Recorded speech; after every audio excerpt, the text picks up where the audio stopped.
প্রচার মন্ত্রণালয় থেকে চলচ্চিত্র সেন্সর বোর্ড এবং জুরি বোর্ড গঠন করা হয়েছে। আজকে আমাদের দুই কমিটির সম্মানিত সদস্যদের সাথে আনুষ্ঠানিক মিটিং ছিল।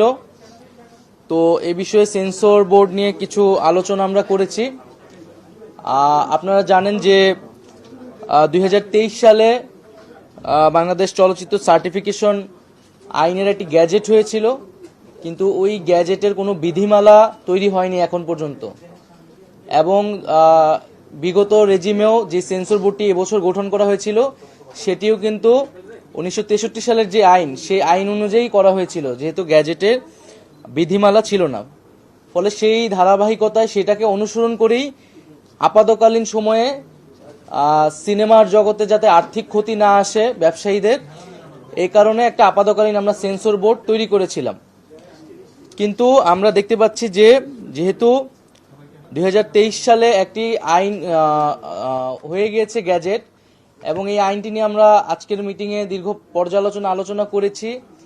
এখানে আইন মন্ত্রণালয়ের পক্ষ থেকেও প্রতিনিধি ছিলেন। তো সকলের মতামতের ভিত্তিতে আমরা সিদ্ধান্ত নিয়েছি যে আমরা যে সেন্সর শব্দটিকে, সেই শব্দটিকে আমরা বাদ দিয়ে দিচ্ছি, এবং আমাদের যেই 2023 সালের আইন, বাংলাদেশ চলচ্চিত্র সার্টিফিকেশন আইন, সেই আইন অনুযায়ী আমরা দ্রুত সময়ের মধ্যে প্রজ্ঞাপন দিয়ে এই সার্টিফিকেশন বোর্ডটাকে এবং সেক্ষেত্রে বলে রাখা ভালো যে 2023 সালের যে আইনটি রয়েছে, বাংলাদেশ চলচ্চিত্র সার্টিফিকেশন আইন, সেই আইনটিও অনেক ত্রুটিপূর্ণ।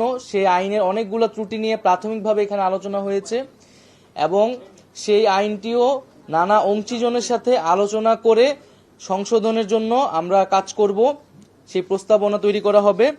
তবে আপাতকালীন আমাদের সিনেমার জগতের যাতে আর্থিক ক্ষতি না আসে, এবং যেহেতু প্রচুর সিনেমা আসলে পেন্ডিং রয়েছে, সেগুলোকে দ্রুত মুক্তির ব্যবস্থা করার জন্য আমরা এই যে সার্টিফিকেশন বোর্ড, সেই সার্টিফিকেশন বোর্ডটি পুনর্গঠন করা হবে প্রজ্ঞাপনের মাধ্যমে, এবং আইনের সাথে সাংঘর্ষিক হবে না, এইভাবে প্রজ্ঞাপন দিয়ে আমরা আপাতকালীন কাজ শুরু করব।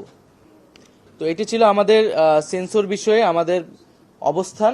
বাংলাদেশ চলচ্চিত্র সার্টিফিকেশন আইন অনুযায়ী আমরা সার্টিফিকেশন বোর্ড করে দ্রুত সময়ের মধ্যে প্রজ্ঞাপন দিয়ে একটা সার্টিফিকেশন বোর্ড করব, এই সেন্সর বোর্ডকে পুনর্গঠন করে। আমরা ফ্যাক্ট চেকিং নিয়ে কিন্তু বিভিন্ন অংশীজনের সাথে কথা বলছি, এবং আমরা মিডিয়ার সাথে কথা বলছি যাতে এই যে ফ্যাক্ট চেকিং বিষয়টাকে আমরা কিভাবে আরো শক্তিশালী করতে পারি।